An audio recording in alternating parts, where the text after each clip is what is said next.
Peace, everyone. How you doing? Welcome to Black Intelligence. And tonight we got an interview with B Dot, the God, and the title of it is "The Evolution of Battle Rap." So as you see, we got the brother here with us. How you doing, brother? I'm great. I'm great. How about yourself, brother? I'm good. I'm good. So what's what's the name and title all about? Can you explain it to the audience, please? B Dot is a nickname I picked up growing up when I used to freestyle when I was younger. My nickname when I was younger was BC. That actually stood for Baby Charles. So when growing up, I used to always just freestyle and say, I'm B Dot to the C Dot, like, when I was like 7, 8 years old and all that, you know what I mean? So B Dot kind of just stuck throughout the years, and I stuck with that. And throughout my awakening and everything, and realizing who I am as a black man, I added the God on there. So it's not actually like when I drop my albums and all that, that won't be my full name, like B Dot the God. You know what I mean? It's just it's almost just a battle rap title that I use, to battle with or whatnot. Okay. So the evolution. This is a mixtape that you have out right now, right? Yeah. Well, album called Elevation. I dropped in. I put that out January 2014. So I put out an independent album by the name of Elevation.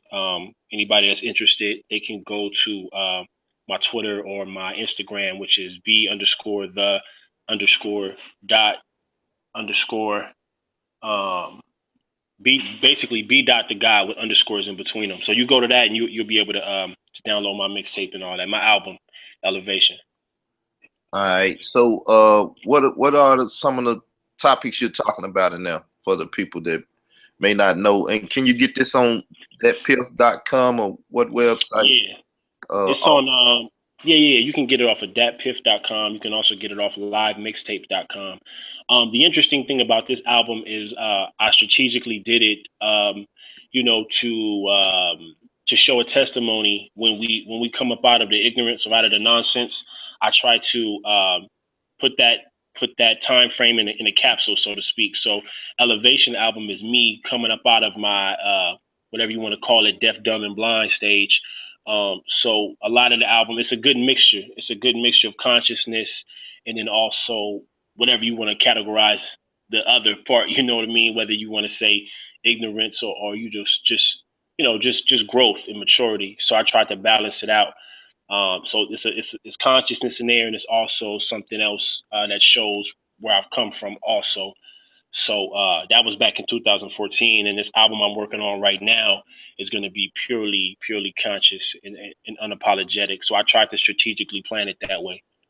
Okay. So, what's the name of some of the artists you work with on this album, if any, and producers, record label managers, anything of that nature? Okay. Well, I came up in the music industry. My pops is Charlie B. He's not a household name. But he's on the West Coast out here in LA. He's very known. He's worked with Eazy-E, Dr. Dre, Ice Cube.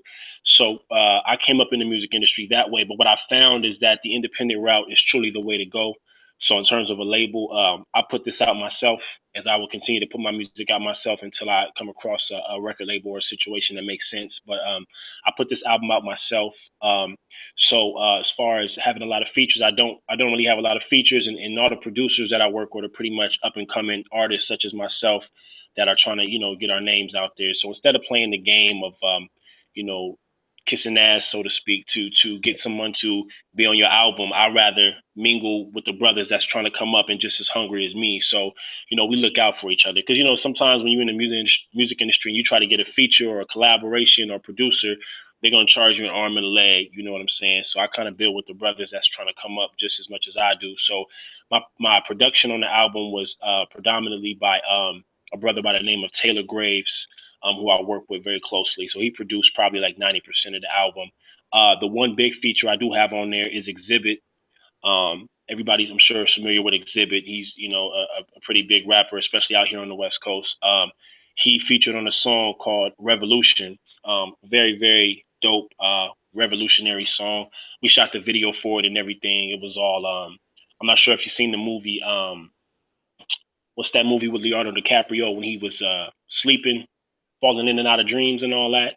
Inception or something like Yeah, that. yeah, that's the Something name of like that, right? Yeah, we structured the video off of that movie.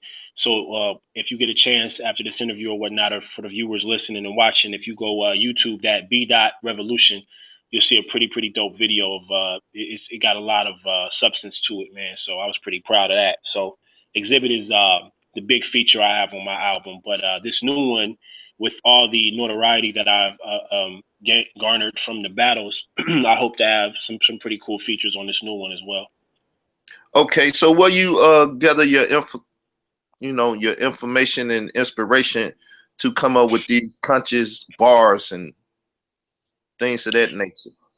Every school of thought, man. Every school of thought. I'm one of the brothers that's really about unity. So I try to go through every school of thought that I feel will, loosen up these chains on my brain, so to speak, and liberate me spiritually and mentally. So I've studied everything there is to study. I studied 5% doctrine.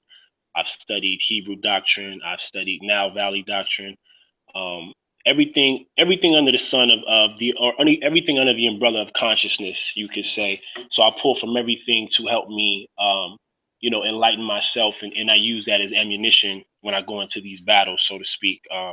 I guess I could definitely say, I subscribe to Nile Valley culture first and foremost, but I'm not one of the brothers that disregards other aspects of consciousness or other schools of thought. You know what I'm saying? So pretty much try to be well rounded and try to incorporate all knowledge that I could possibly obtain. Most definitely, most definitely. So in all the battles that I done seen you drop heavy science on the people. Where's your heart at when it comes to conscious rap in general? Like, who out there would you put a finger on and say, well, he's doing that, or he's in the same lane as I am? Definitely Kendrick Lamar, which is actually a brother that I know. We did a record together back in like 2010, I believe it was. So Kendrick, I feel like Kendrick is doing it the safe way. He is, he's under a major label, so he probably can't say as much as he wants to say, but I think artistically he does it a very safe and balanced way, and he gets the point across that he is indeed pro-black and for his people.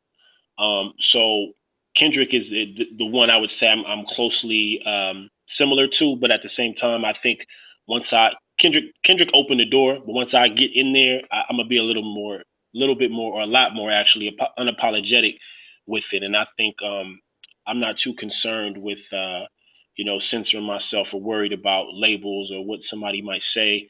I'm gonna just speak the truth. I'm gonna just always try to speak truth to power. And I think our people deserve that. Our people deserve unapologetic artist who has the skill set and the intelligence to put it on the forefront, and that's relatable. Because when I grew up, I didn't really like quote unquote conscious rap when I was coming up, because I felt like I couldn't relate to those brothers. Like they didn't look like I'm from LA, or right outside of LA, so I'm from a gang bang area, a gang, that's very predominantly gang orientated out here. So when I was growing up, I liked Mos Def, I liked Talib Kweli, I liked these brothers, but I just couldn't relate. They didn't look like anybody that I'd seen. So what I'm trying to do, and what I think I'm able to achieve, is to be relatable, and to, I think primarily our goal should be to reach back to the brothers in the street. Like on a certain level, we get to a certain level with the scholarship that we know what it is. We know who's studying, we know who's doing that. But how do we reach the brothers that's not studying? How do we reach the brothers that's still, in and out of jail and gang banging and all that? And I feel like I'm that perfect brother that can bridge that gap, because I'm still involved, and yet still I'm still into the research and into the sciences and into the consciousness. So I'm trying to balance that whole thing out. Make it cohesive with the streets and with Absolutely. the lessons. And I see that in your raps. Do you see when you write your bars and stuff that you feel like you giving a lecture, or are you trying to teach your opponent? Yeah, and then I'm really the lone wolf out there. You know what I'm saying? Because I'm stepping into a culture that don't want to hear that. they often reference the movie Menace to Society with the character Sharif, who was a Muslim brother in the movie. Yeah. So often, if you watch, yeah, he was trying to kick knowledge. You know what I mean? So they often reference me like that, like, oh, nobody want to hear that shit, Sharif. So I have to understand that I can't be too preachy with my approach. You know, you still got to balance it out, and you still got to be street with it, or at least your presentation, your delivery, your tone, you know, your aggressiveness. It still has to be along the same lines of all the other battle rappers for them to really even pay attention to what you're saying, and then you sneak the knowledge in there, which I think I've been successful doing thus far. Okay. So, who are some of the rappers you did look up to from the West Coast that outside of Kendrick that kicked the type of conscious rap that you now do? I'd have to be honest and say I was not a big fan of West Coast rap. I was a big fan of East Coast rap. Some of my favorite rappers are from the East Coast: Nas, Biggie, Jay-Z. I know that sounds cliche, but you know, that's the truth for me. I wasn't a big West Coast fan like that. I loved Tupac, and I don't know if we necessarily call Tupac a West Coast rapper because we know he was born and raised on the East and all that. So, yeah, man, I can't really. I have to be honest with you. Even though my father was working with these guys, like Eazy-E was at my house all the time. You know, I seen these guys growing up, but I can't truly say I was a fan because I think that um, I've always been into words, and I've always been into articulation and oratorical skill and all that kind of stuff. So I think that I gravitated more towards East Coast rappers because it seemed to be what they do. They were a little bit more clever. West Coast, we was a little more direct. Like we started gangster rap because we was a little more in your face and direct and not too lyrical. But I gravitated more towards the lyricism. Even when I was too young to even understand it, like a Rakim or a KRS-One and all that. And I guess I could say those influences are attributed to my father as well because that's pretty much all he played in the house or in the car. He played a lot of East Coast music. So I gravitated more towards that. So I would say like, you know, late 80s, early 90s, that the whole Rakim, KRS-One, and then it went into like, you know, the Bad Boy era with Biggie and all that, and Nas, and you know, the early 90s, 93, 94. I was a huge Nas fan, huge Biggie fan, like begging my parents to buy me the albums. And I'm born in 85, so I'm like 7, 8, 9 years old, begging moms and pops to buy me a Biggie album. And you know the stuff he was talking on his album, so that wasn't really stuff I should have been hearing at the time. But yeah, I grew up actually loving the East Coast, and at that time it wasn't a conscious thing; it was just a music thing. You know what I'm saying? My growth consciously has actually very recently happened. I say within the past 5 to 6 years. So you know, growing up listening to music, I wasn't at I wasn't. Nobody was my father. Nobody, my uncles. I mean, these is all gang bangers and drug dealers. So nobody was really giving me any positive advice or pushing me towards consciousness, in that form and fashion. So I didn't really get all that until I did my own research, about 5, 6 years ago. Okay. Can I ask you what that shirt say? This shirt says respect. It's kind of dirty too, so excuse me, man. I got a little 4-month-old son, but this shirt says respect kings, protect queens.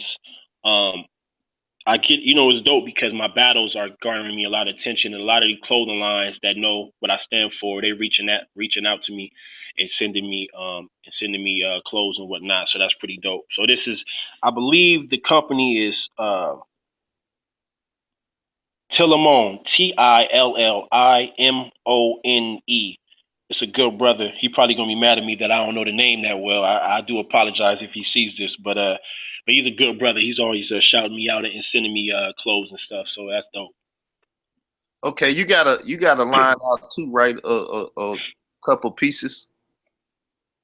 Oh yeah, my brand is, well, I play off my merchandise from my album. So my brand is Elevate, Mental Elevation. So I have hats for sale, and anybody interested, they can, like I said, they can follow my Instagram or my Twitter. It's b.thegod with underscores in between each word. Yeah, I definitely have hats for sale, and we are going to start launching the t-shirts and things like that as well. So let's talk about the economics of the game. How are they looking nowadays? Well, it's funny because the internet has opened up a highway of direct communication between the artist and the consumer. So you don't necessarily need a record label. It all depends on like what you're trying to do. The only reason why you would need a record label is essentially an investor at this point, at this stage of the game, because a record label can't do nothing for you that you can't do in terms of getting your music out to the public and doing a tour, all that good stuff. So a record label basically in this day and age is just funding your project. They putting the money into it, hoping to see a return and then some. So for me personally, and I think a lot of brothers that are in the industry would tell you this, it's probably the best route to go nowadays is just to be independent. If you can at least, if you can at least afford to put money into yourself in some form or fashion. I mean, if you have no money at all and a label's offering you a deal, yeah, you're gonna take that. But if you're able to gather up some type of income and invest in yourself, that's probably the best route to go. Nowadays, labels understand the internet and how easy it is for the artists to reach out to the consumer. So they came up with these, what they call 360 deals. They purport them to be for the advantage of the artist, but it's really not, because they're digging into every aspect of your pockets. The old record deals would just be direct between the only way that the record label would make money off of you is through sales. Nowadays, the 360 deal, it encompasses not only your sales, but your merchandise and your touring income. So that's pretty much your whole career. So the record label is investing in you, and they want a percentage of everything you do. If you sell a T-shirt, they want in. You go on tour, they want that. So, it's a really, really tricky game right about now. But I've been in it for so long. Like I said, my pop's been in it since I was young. So I learned the tricks and the trades. And one thing I'm definitely not going to do, I'm not interested in doing, is signing with the label unless it truly benefits me, unless we can negotiate some things that truly work in my favor. But at this stage of the game, I've been in it for a long time, brother. Like I've just gained sort of some short little famous success because of the battles, but I've dropped multiple albums and mixtapes throughout the years, and I've learned that it's best to just do it yourself. Definitely. So how is the battle rap income helping you? Those economics? You know what? I have to be completely honest with you and say that's for me. That's coming, because I'm so new to the quote unquote battle genre. If I continue to battle, then big money is coming. The artists who are quote unquote top tier battle rappers, like the Murder Mooks or the Loaded Luxes of the world, or the Charlie Clips of the world. I'm not sure how familiar you guys are with those guys, but those are top tier battle rappers. And somebody like a Loaded Lux, I mean, that guy can mess around and walk away with 40,000 for one battle.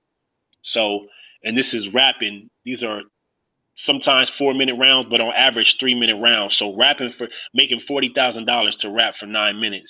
It's a great, you know what I mean? It's a great way to make a little bit of change. I'm not sure if you can make a living off of battle rapping. You would have to literally battle, I'd say, like every month or every other month to really, make a living off of it. But it definitely is lucrative. It definitely is a lucrative business, and something that these brothers from the street, because 90% of battle rappers is just from the street, man. They can't get a record deal. They don't know nobody that can do that. But these battle leagues offer them the opportunity to display their skills, so they're able to get in there and get busy and make some change. I mean, at the least, you could probably make $1,000 a battle. I have to be honest and say it sounds crazy because all the notoriety I'm getting. You would think that I've been paid, but I haven't been paid yet. But that's in the works, and I know why that happened. They wasn't expecting me to do what I was going to do. They didn't know who I was, So when they booked me for certain battles, I came through and cooked, and now I've put myself on a certain level where they have to pay me from here on out. So. Yeah. So what leagues are you currently with, and you looking to get into? The league that I'm with at the moment is my home league, which is called LA Battlegrounds, Los Angeles Battlegrounds. It's ran by two good brothers by the name of Alcatraz and Armando Hood Woods. Two really great guys that put a lot of time and effort into the league, and I appreciate those brothers. So that's the league I'm battling right now. It's very close in proximity to where I stay. In the future, I have to be honest with you, I don't know if I want to continue with the battle rap, and we can get into that. I can explain why. But if I do continue battle rapping, one of the major leagues is called URL. That is the biggest battle rap league pretty much out there, and that's located in New York. And they've been doing it forever. They go back to like the early 2000s. So that would be like the cream of the crop. If you want to be a battle rapper, you have to hit that stage to kind of like solidify yourself and validate yourself within the battle rap culture. The brother you just dealt with, well, I would say you ate him up. Daylyt, he actually got on a stage, didn't he? You know what? He almost did. Daylyt is a very weird character, man. This brother is very hard to explain because he's very intelligent, and then he's bipolar or something, bro. Like he's intelligent one hand, and next hand he ignorant and doing some foolishness. But he almost made it to that stage, but something happened the day of the battle. There was a fight at one of the battles at the same venue. There was a fight, and that it didn't allow him to hit that stage and do his battle. But I'm not sure how familiar you are with this brother Daylyt, but he's done some very, very strange things that have prohibited him from making that appearance on that stage because they don't know what he's going to do on stage. I mean, this brother done got naked on stage. He's done a lot of weird things, you know what I mean, that only he could explain why he does them. You know what I'm saying? Yeah. So I understand them type of characters. Yeah, you already know how that go. Yeah. So I'm looking forward to the day seeing you on that stage because I want to see how LA meets New York. You know, that in itself is taking it back to that East Coast, West Coast thing there a little bit, but more in a better, spirit. So hopefully you make it to that stage. Now, let's deal with the conscious tip. Well, who you watching out there in the conscious community? Who you feeling right now for us information wise and raising the minds of the people? Is this how you tapped into consciousness and wanted to do the studies and get into all the lecturers and people out there? Yeah. Well, I started with the elders. It's an echo too. I'm not sure if you can hear it. Am I echoing? No, it's echoing on my end. I'm gonna mute myself when you speaking, so you won't get the echo. All right, no doubt. I started with the elders, Dr. Ben, Dr. Clark, Francis Cross Wilson, Chancellor Williams. I started with the elders, Ashwa Kwesi, watching his DVDs, and then I'd say about 3 or 4 years ago, I got hip to House of Consciousness. So then I started watching some of the younger brothers, and not younger, but just this generation of teachers. The Polites, the Sarah Sunsetis, the Ali Muhammads, these guys, the Amin Ra squad. I just started getting in tune, and so if I can't go research it myself and delve into the books, if I can't obtain the knowledge or know where to go, I definitely tune in and try to see what I can get. At this current moment, I'm really into trying to figure out the actual science of things. I'm in love with biology. I'm in love with genetics. And I think one of the brothers out there that's really sharp with that information is Brother Ngozi. I'm a huge supporter, a huge follower of him and how he explains things from a genetic level and all that kind of stuff. I love the debates, even though it's contention. I think it's a beautiful thing to see because it's not too much about who's right or who's wrong. It's to me, most of the times it seems who's able to convey their message more clearly. So I love all the brothers, even the Hebrew brothers, Tazariak, the whole ISUPK. I can't really. Oh, I like Zion Lex as well. And that's pretty much it because I think some of the other brothers I can't really tune into like that, but because they kind of lose me. But Tazariak absolutely and Zion Lex. So all those brothers I named and Ali Muhammad, Imam Bashir, all these brothers, I kind of tune into what I can get. I'm not one of them brothers that just cut somebody off because I don't agree with their ideology. I think that we all can speak truth to power, and I find things that I find to be true, and I hold on to them, from whomever they might be said from. It doesn't really matter about the ideology, so to speak. Yeah, it was surprising when you said you didn't seen me before and heard me. I kind of chuckled when you told me that. So now with Polite, you have a relationship with Polite. Could you explain that to the people? Yeah, absolutely. Polite is like big bro, man. Me and Polite linked up really right after the battle with the white boy that I battled named Strick. It went viral. He's seen it, so we were able to link up. He's actually out in LA now, so he's pretty much right by me, like 10 minutes from me. So we're able to link up and build a relationship. And he's like big bro, man. It's really surprisingly, it's not our relationship is not so much about consciousness. It's more so about business. Him showing me the ropes and him giving me advice on how to steer my career and how to do it in a conscious way. We don't necessarily speak about consciousness so much, but he's teaching me how to do it, how to be successful business wise, and still keep your moral integrity or still keep your consciousness while you're doing it. So I really thank that brother for that. He puts a lot of time and effort to even talk to me on the phone or let me come through to his house and guide me and have conversations. So he's a real good brother. Okay, so could you tell us what you think about this upcoming debate with he the told me Rabbi about Harry? Yeah, he told me about it a couple weeks ago, man. I think that's amazing. I've been one that always has been saying from the get go, I want to see this. I want to see us actually debate the white man now. We've been banging on each other for years. So I would love to see that, and I've been wanting to see that. I think it's gonna be awesome. I mean, and I'm really trying to get out there too. I know it's March 20th out there in NY, so I'm really trying to get out there to be there in the flesh, man, to see that. It's going to be real interesting. It's going to be real interesting to see. I think that the information from a black perspective, no matter what ideology is from, Kemetic, Hebrew, Moorish, the information versus the white man's information it's irrefutable. Like it's just you can't really. There's nothing to really say about the information that we're presenting from our quote unquote conscious community. So I really want to see how this rabbi handles that. It's going to be interesting. I know he's a smart guy. I looked into him and saw a couple of his videos and read some articles about him and whatnot. So I know he's a smart guy and he knows what he's talking about for the most part. But I just want to see how it holds up to our truth as a people. Okay. So, I mean, what else can we get into? Let's go into lyrics. Mm-hmm. Can you give us a couple bars and tell us, how they relate to, like you say, the street and the conscious cohesiveness?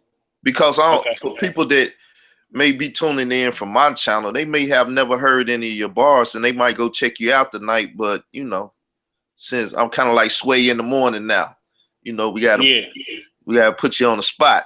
See if we can get some bars out of you. No doubt. Let me think. What I could do is I can recite some of the battle bars that have got me a lot of the attention or whatnot. So for those viewers that haven't seen my battle raps or whatnot, I was battling a white boy that was kind of purporting to be street and glorifying the fact that he went to prison. So the conversation that we had was along the lines of maybe it's that white privilege that got you feeling you different. That's why you rap about prison, but I don't think you know shit about it. I mean, you out rapping about prison. I got brothers in prison rapping about getting outed. I see your brain clouded with that same European thunderstorm that rained on my continent. Put my people through pain. Put my ancestors in change and claim you abolished it. No reparations, just situations for black athletes to obtain scholarships. Y'all push us through college quick. We get to the league, play a couple of seasons, and come right back to what we started with. So what make you think you were part of this? Who gave you a how to be black starter kit? I mean, they whitewashed black history, so it's only right that I black out this white boy and my bad. They whitewashed black history, so it's only right that I black out on this white boy and reauthor it. Let me see. That's good right there. Let's analyze those bars. Because like I said, I believe you're giving a lecture in them bars. So if you could just take the time out and give us the thought behind it and Right. I wanted to set the stage to and I'll say this bar real quick too, and then I'll explain everything.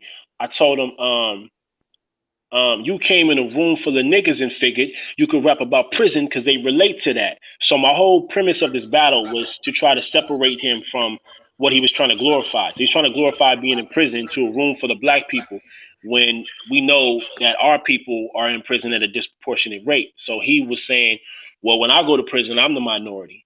And so that speaks on his ignorance, and it also speaks it shows white supremacy in full effect, because they don't even understand that, you know, just because they go to prison and you're the minority in prison, that's the whole point. That's why we saying it's white supremacy. Something's wrong with the system, because we know that you are committing crimes at the same rate that we are, but in prison you're the minority. That's the problem. That's the whole point. So in those bars, what I was trying to convey to him is that you have the opportunity as a white man in America.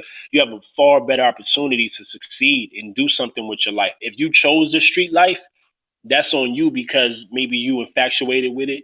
You infatuated with black culture, whatever the case may be. So you might have chose that black life, or that black lifestyle of the streets and whatnot. And really you could have went a different route. So I was trying to show him, like, by me saying, you know, when I said they whitewash black history, so it's only right that I black out and wash this white boy to reauthor it. It's like, yo, our whole history been stolen from us, but y'all got yours, and you have something to build off of. Like, this is America, and you're white, and you're a white man in America. Even if you've done some crime, you still have a better chance of bouncing back than we do. So I always try to make the conversation in my battle raps bigger than the actual, you know, battle rap. Because for those that's not in tune with battle rap, 9 times out of 10, the content in battle rap is just to talk about how you can kill your opponent, how big your gun is. I'll shoot you with this gun, or, you know, what you'll do to somebody's baby mama, or what you'll do to their kids. It's just a bunch of violence and just a bunch of, you know, that kind of rhetoric. So I try to bring reality raps to battle rap, and I try to create a dialogue that transcends battle rap. And if anybody types in B. Dot versus Strick on YouTube, watch that battle. Look at the comments. You'll see that I've created something that's bigger than battle rap. I've created a dialogue that needs to be had, especially when we talking about cultural appropriation, and we talking about, you know, white people kind of coming into hip hop or coming into rap music and feeling like they can blend in by just by saying that they're street, or saying that, oh, I shot somebody, I went to jail. Like, that's not what black authenticity is. You got it mixed up. You know what I'm saying? And that's what's wrong with hip hop in general. We promote this lifestyle. We promote this fantasy land, this fantasy world of drugs and violence, like that's what's supposed to be glorified. And then you got a couple white kids or whatnot that see that and want to live that lifestyle. Even if they are in harsh predicaments, they don't necessarily have to live that lifestyle. They have an opportunity, or more of an opportunity than we do. So I tried to have that conversation and put it on that type of scale, to where it's not just a battle rap. We're actually having a certain dialogue between one another that needs to be had, especially in that format, in that medium, to where a lot of young kids ain't gonna sit down and watch these debates that we have on House of Consciousness. They're not gonna sit down and watch lectures, or they're not gonna go to the temples and the mosque and the churches. They're gonna tune in to the ignorant rap shit. So I wanted to be that guy that kind of gets in there, mingles with the ignorant rap shit, and spit consciousness and speak truth to power at the same time. Okay, so do you see this battling technique and style and you know, way of writing your bars and stuff as a must also for the industry, for those that are, you know what I'm saying, creating records and stuff? You know, is battle rap truly what rap's all about? If we know the history of it, Kool Moe Dee and Busy Bee, and, you know, so on and so forth, from the many different battles that then took place from that time, do you believe creating this dialogue is something that's needed also on wax? And then I'll ask you another one after that. Yeah, absolutely. And that ties into what I was saying earlier about being independent and not being afraid to speak out in an unapologetic manner. I think that, you know, that's how hip hop started. The hip hop as a genre, as a culture, was our way to express ourselves and express our hardships, and it's turned into not expressing our hardships, but since we became successful at it, now we're expressing our luxuries, and, you know, all the stuff, all the cars and the women and all this other stuff. So now we glorifying the bullshit and forgetting from which we come, and forgetting how this thing started. So yeah, man, we definitely got to bring it back. It is coming back. You know, if you think about it, all the brothers, the most successful brothers right now are Kendrick Lamar, J. Cole, these guys. You know, you still got certain artists that perpetuate nonsense that are successful still, and they have their demographic and their fan base. But I feel like all in all, the consciousness is coming back. The era of like Rakim, KRS One, Brand Nubian, Public Enemy, even NWA was partially conscious. So that whole era, that late '80s, early '90s era, I feel like is coming back. You know, nothing new under the sun. Everything has its cycle. So I feel like the consciousness is definitely coming back, and I'm proud that it's happening right now, and I'm proud that I can be a part of that as well. Yeah, it seemed that Kendrick is calling a lot of people out. Do you see this as the way, similar to the conscious community debate arena, when you see brothers, they call another brothers out on their conversation and the things that they're saying, you know, in their raps and stuff.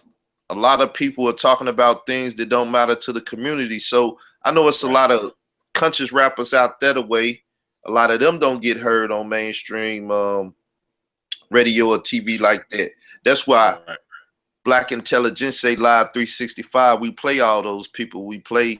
I'm gonna get your song up pretty soon. Put it in the rotation in the playlist, because I checked that out on Facebook at your Facebook page, B. The God. For those that don't know, you can find them on Facebook too. You got a fan page on Facebook. But definitely calling artists out. Yeah. You know, are we back in that era also? I think we should. Yeah, I think we should. I think conscious artists should call the quote unquote unconscious artists out. You know what often happens in this music industry? Everybody wants to get along. Everybody wants to be chummy. So you'll get a conscious artist that does a record with an artist that they know stands for the exact opposite of what they're about. And I think that we need to get to a point to where we're either calling them out directly or we're calling them out subliminally by just saying, you know, consciousness is where it's at. All that other shit is trash. You know, just saying it like that. Just saying, yo, if you not buying my record and you buying, you know, somebody that's rapping about drugs and violence record, you know, that's not where it's at. And then, you know, of course, the artist that's rapping about drugs and violence, they'll feel a certain type of way, and hopefully they say something back. Now we having this dialogue. Now we having this conversation to where somebody has to conquer the other person to solidify what it's going to be now. You know what I mean? I think this needs to happen. If I was in the industry, if I was a household name like Kendrick Lamar, that's something I definitely would do. Maybe not directly to disrespect these brothers directly, but I think I would say something that would ruffle their feathers to where they would feel like they'd have to respond. And then we can trade, you know, we could trade bars on records and do all that to show the public what the truth is and kind of do away with it, you know, because if you conscious and you do records with these brothers that's not conscious and they're perpetuating nonsense and talking about drugs and violence and, you know, having sex with all these different women and doing all this stuff, if you're making records with them, you're confusing your fan base, or you're confusing the little youngster that may look up to you. He don't know right from wrong. You doing a record with this guy, then he goes to check out that guy's work. Now he's listening to that guy because he figured, oh, well, he did a song with my favorite rapper who's conscious, so I can listen to him too. So then you're confusing the youth and you're confusing your whole demographic. So yeah, if I was in that position, I would definitely cause. I almost just rhyme right there. If I was in that position, I would definitely cause some contention. You feel me? Like I would absolutely do that on purpose too.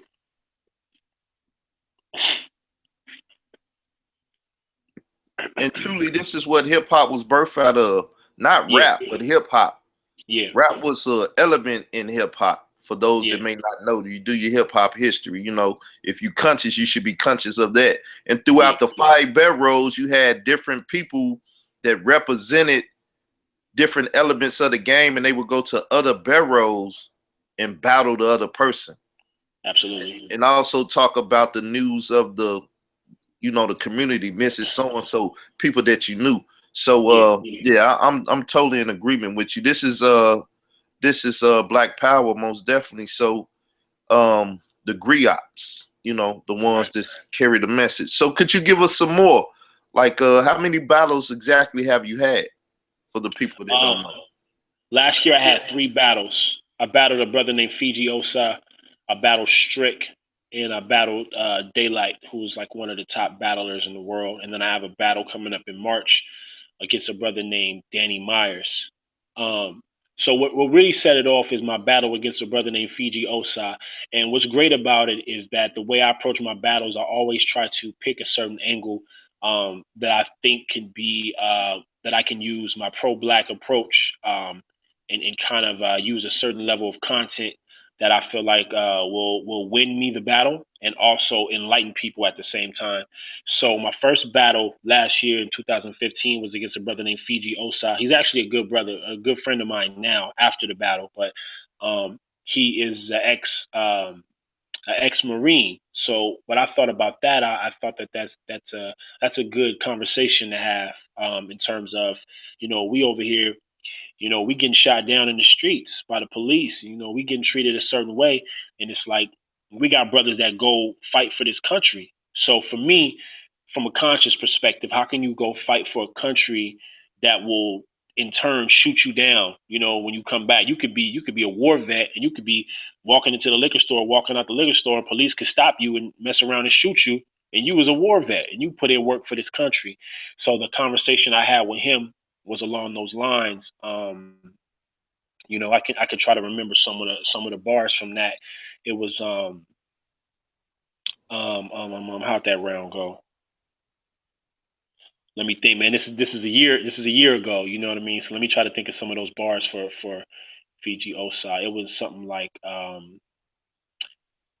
let's get to reminiscing. Like how you see me at that Cali Heat event, then had some premonition about calling me out for a battle, bad decision. Probably thought you had me rattled like a snake in a coil position, but I just oiled the piston. I put that pistol together and put that pistol in the proper position to answer any of your inquisitions. My grandfather told me, look, son, a black man is intelligent, but it's these niggas that's ignorant. First, I thought he was talking about pigment, but now I see it's about the mind and what's in it. For instance, police brutality. We can't tell if you for it or against it. Trayvon Martin got shot down defenseless. Look how they did Mike Brown. Shot that boy down from a distance. Look, I hope that you're listening. I really need you to get this. Look, I respect that you're militant, but see, the difference is I can never go abroad to fight a war that the black man ain't got no business in. That was like my approach, like with him during that battle. So I was letting him know, like, I really stand on these grounds of black empowerment and black power. And you, as a black man, you went to go fight for the same country that'll shoot you down, like Mike Brown or like Trayvon Martin.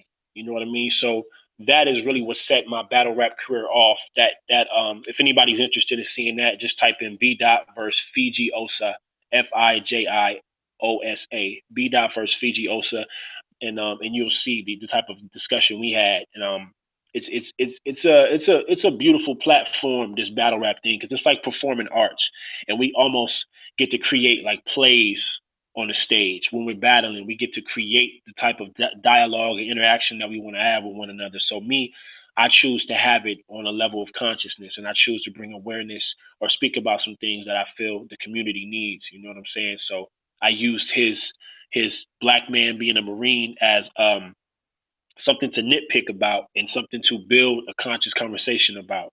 And that went well for me, and that kind of like started it off.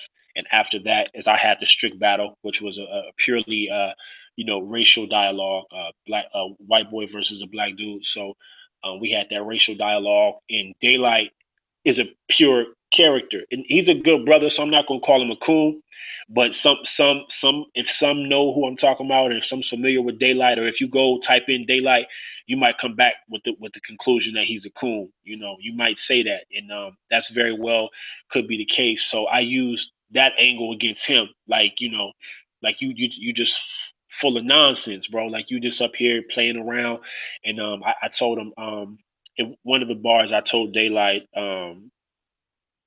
that's what make you so dangerous.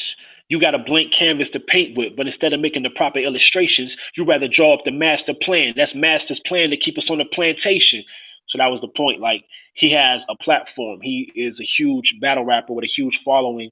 And instead of enlightening the youth, or instead of speaking on these social issues that we having, he'd rather get up there and literally act an ass, literally pull his pants down, literally take his clothes off, like do all this weird stuff that has nothing to do, with battle rap or with the art form. So I just use my opponent's weaknesses to my advantage to enlighten and speak about some consciousness. Yeah, you also said something about his fam not being able to eclipse him, and from what I'm hearing of you, because I didn't know nothing about him, his antics eclipse his ability to rhyme. That's now see you giving me insight because I watched it. I didn't watch as much as I can find on you, because like I told you on the phone, you just came out of nowhere, and I was like, who is this brother? Right. So I'm loving what you're doing out there. But for anybody that's watching right now would like to call in and ask a couple questions, he got a youngster in the house, newborn pretty much. I don't want to keep him in too long. I'm just grateful that he will bless me with the interview. So for anybody out there, you can call in 312-985-7856, and you can talk with the brother, ask him a couple questions and stuff. You know how we do it here. Much respect to the audience and to the the brother that's giving us the interview or the sister that's giving us the interview. Everyone's welcome here. So with that said, like I said, call in 312-985-7856. I know he put some information out there for some people on this page and stuff. So if you just want to call in and say what's up and shout them out and give them love, then please do so. Definitely. So tell us about this next battle. You ain't got to get into your strategy because they might be trying to watch this and get some insight. Right. Tell us where you look for this to, catapult you to, or is it just a, kind of keep your skills oiled until you get to where you really want to be battle? Well, the brother that I'm battling in March, he goes by the name of Danny Myers. In the battle rap culture, he's regarded as one of the best guys as far as his skill set, as far as his punchlines and just his rapping style in general. He's regarded as one of the best guys. So for me, it's a test. It's a test lyrically. It's a test to see if I have the skill set lyrically to keep up with him. And then it's also another opportunity to speak on some things consciously. And like you said, I can't divulge into that because if they listening, they gonna know my angle. So I won't do that. But it's definitely an opportunity for me to speak on some more conscious issues, for me to definitely speak some more truth to power. This might be my last battle because, well, you know what? I'll say this.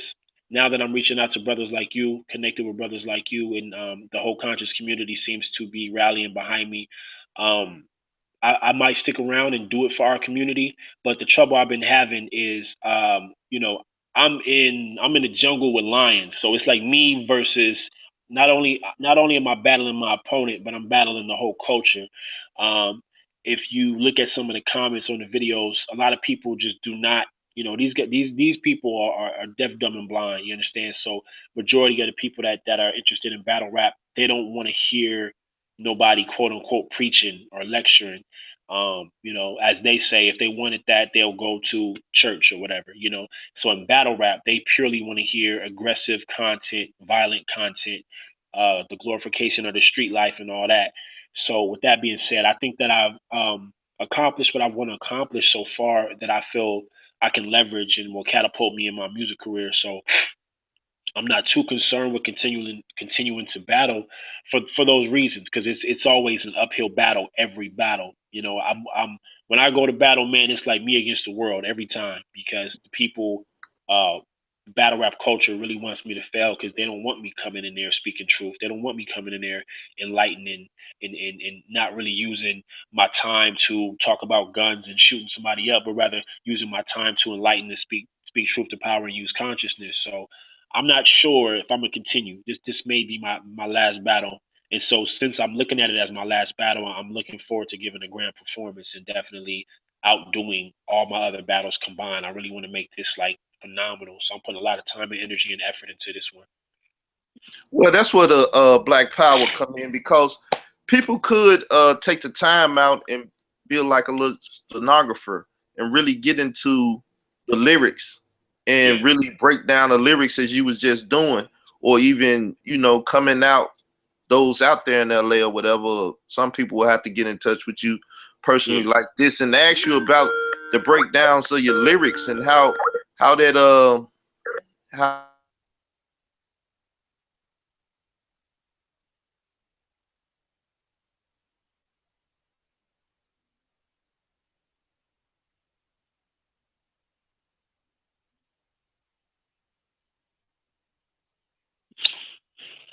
What happened? Did it hang up?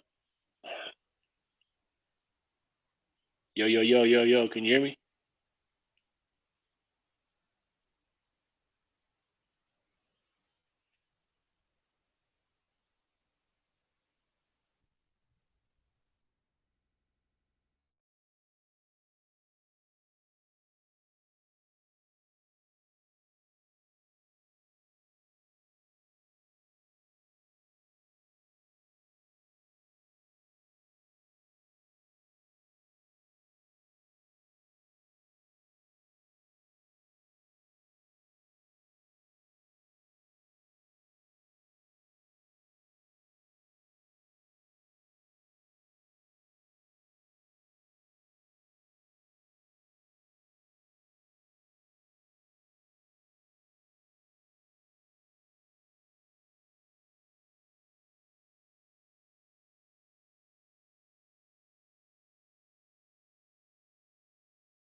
yeah.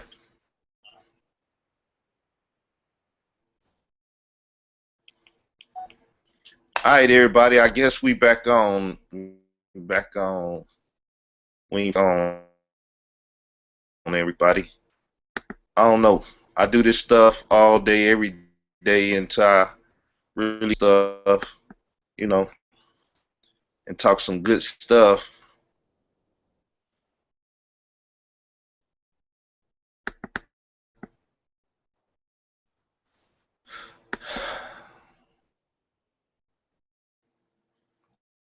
All right, everybody.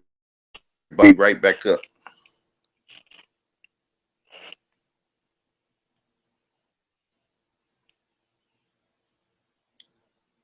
Yeah, can you hear All me? right, we still moving a little slow. Still moving a little slow, but I guess it's gonna pick up. Can you hear me? I hear you now. Yeah, I can hear you. Your screen is freezing up a little bit, but I can hear you clear. Yeah, all right. Well, it ain't about me, it's about you. Let's get back to dealing with the fact that the community, as you say, hasn't really just embraced you like that. Right. Is it any shows that you could like name that you would like to be on or something right now? Maybe they listen in, seeing that we both are part of the conscious community, and they may just be listening in or archive of the show. Yeah, man, I definitely would love to be on Know the Ledge. I definitely, I'm in talks with Sinetta, so I speak to Sinetta probably like once a week or maybe once every 2 weeks and things of that nature. So it's just a location thing, being that I'm in LA and he's located in New York and all that. So I definitely believe that I'll be able to be on one of those channels soon through my connections with Polite. So I think that's in the works definitely. And yeah, that's definitely a goal of mine. I just want to tap into my community, let y'all know that I'm holding it down on the hip hop side, on the artistry side. We got our scholars, we got our many schools of thought that's putting in work for our people, and I want to do the same thing and contribute artistically. So if I can get y'all support, because I'm definitely out here with the wolves that don't want to hear this consciousness, but I got to fight with them to make them hear it. You know what I mean? So if I can definitely get the community support, man, that'd be a beautiful thing.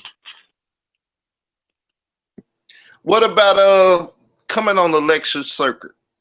Coming out here and doing a little lecturing and dropping a little information. Man. I would love to, man. You know what? When it comes to rapping, I'm not nervous at all. That's something I can do in my sleep. When it comes to lecturing, getting in front of the people and making sure you have sound delivery and sound information, that's a whole different ball game. Especially when it's a lot on the line when you're trying to disseminate information to the people. So I believe that I have the capabilities of doing so. I think I have the oratorical skill set to do so. I think I can I think I can pull it off. I definitely just got to delve more into the information and gather it all up a little better, so that I'm able to actually disseminate that information the same way I'm able to rap it. You know what I'm saying? So yeah, that's definitely something in the works, man. Definitely something that I want to get into in the future. Absolutely. Yeah, cause long as it's community orientated, that's the way I look at it. Black liberation theology is something that we've been speaking about on this show, seeing that the Moorish Science Temple, Nuwabian, I guess you could say Muslims, Hebrew Israelites, and different stuff. These are all different theological arms of Black liberation. Right. I think you'll be perfect in that arena too. But we got a caller here. 239, how you doing? Peace, Brother Carl. This is Brother Ishmael Allah. I'm on the Rock Squad. How you doing this evening, brother? Oh, I'm good. How you doing, Ishmael? You called in to speak with B-Doc today? Indeed. I just want to call in to support my brother B-Doc. I definitely want to give you a shout out. Absolutely. Okay. Appreciate you, brother. I'm in Rock Squad up. That's right. That's right. So actually, I had a question for Brother B-Doc, if you didn't mind answering a question or two. Can you turn him up a little bit? I can barely hear him. I don't know if it's me or, but if I can't hear him, you could just repeat the question. That'd be cool. Okay. Speak up a little bit, Ish. All right. Yeah. My question was, B-Doc, do you think underestimate your songwriting ability as opposed to them just judging you by your battle rap, but your actual songwriting is actually very good? Do you think it's underestimated? Yeah, I think they underestimate it, and I also just think they're not aware of it. What I've come to find out is that when you do battle rap, it's a certain contention that comes with it, a certain aggressiveness. It's just a certain nature of seeing two individuals fight. It's similar to how we are able to pick up a lot of information when we watch these debates. It's like when we see two people going at it, they love to see that. So what I've come to find out is even when people see my battles and I try to push them to my music, they're not really even interested in the music, even though my songwriting ability, my writing ability in general is just as good, if not better, in terms of actually writing music and writing records. But I think that the battle rap culture has become so accustomed to me disseminating information in the battle rap format in the way that I do it, all aggressively, all in my opponent's face, that they're not really interested in hearing my actual songs, you know, which is kind of whack. You know, it kind of doesn't allow me to show my full range of artistry. But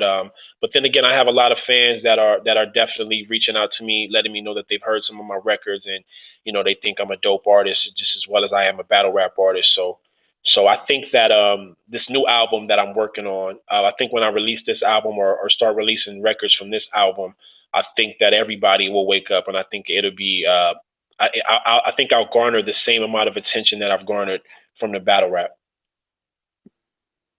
Yes, sir. Yes, sir.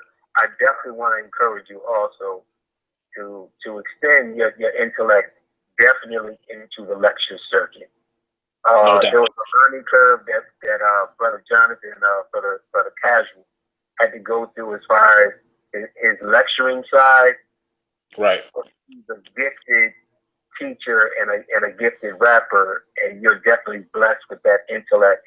We do projects with Brother Polite, and as I'm a Rock Squad, we would love to do projects with you. And if there's anything to assist you in that, please feel free to reach out to us.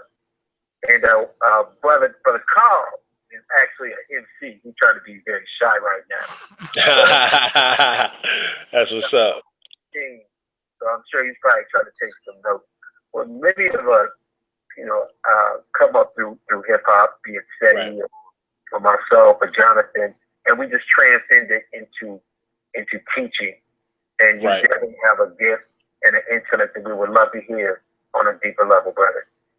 Hey, I appreciate that, brother. That's inspiring. Hearing you say that, hearing Israel Doctrine say that, you know, that's inspiring, brother. So I think I'm gonna definitely start to work on that, and I'll be reaching out, you know, to get some help on that. Definitely, I appreciate you, brother.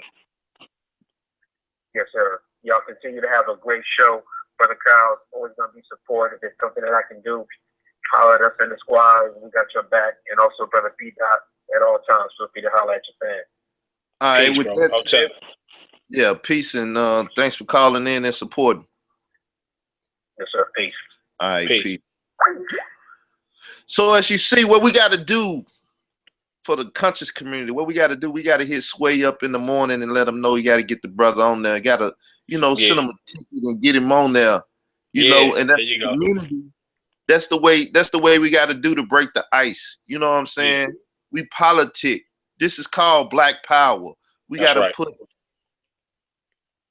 our words and things into action. And all we got to do is take one of our own. That's why I reached out to the brother. We got to take one of our own and we got to lift them up. No doubt. Know? And as he say, you know, we got to reach hands out to each other. It doesn't matter about ideologies and stuff. The thing is, I'd rather have more intelligent brothers talking about anything than just spitting that nonsense. You know, sex, money, and murder. You know, we know that stuff all too well, but we need to, you know, cut that cancer out of the community. So, you know, like I said, you know, I know my brother got a youngster at the house. He was just getting off the job. He blessed me with the interview. I don't want to keep him no longer. So if y'all not gonna call in, then please archive the show. Leave comments at the bottom. Let them know, you know, what you like, what you didn't like, and, you know, critique the brother a little bit. This is how we learn in this world, by constructive criticism. Absolutely. So I don't have nothing to say. All I want to do is hear the brother conversation more, whether it be through battle rap, whether it be through the lecture circuit, or just doing projects and speaking to the youngsters and somebody got a camera, you know, because this is how we cultivate our community. So if you got any last parting words, you can give them and we're going to sign off. No doubt. I appreciate you having me on. I appreciate everybody that tuned in.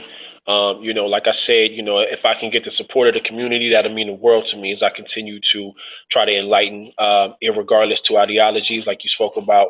I'm just out here to do the work, and I'm out here to do it in an artistic, you know, fashion, which I think is a really good format, medium to use to reach the minds of the youth and whatnot. I wish somebody would have been rapping like this when I was younger, so that I could have, you know, woke up sooner. So I'm out here to do the work, man. You know, I appreciate y'all. Anybody that wants to follow me or stay in tune with what I'm doing, once again, they can follow me on Instagram, on Twitter, and also on Facebook.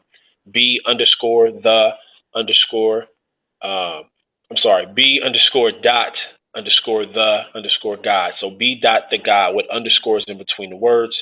So yeah, check out my battles, check out my music, and just you know, support me if you like what I'm doing. I appreciate it. And if that's hard to find, you could go and find us at Our Black Intel. And we just friend each other and followed each other on there. And I'll also be putting the rest of the information up in the event group that I made. Even though it's dead now because the event passed yesterday, I'm going to put more information in there and let you know how to get to that piff.com and so on and so forth. So, like I said, I'm a big the brother up, you know, because I love what he's doing. And I believe that he's going to take a lot of heads off for us in this community and get a lot of this nonsense out of there. So with that said, we're going to say peace. And I thank you for the interview once again, brother. And, you know, go look out for Little Man. Yeah, will do, brother. Peace. You can have me on anytime too, man. Let me know. Okay. I'll keep in touch. All right, brother. Peace. Peace.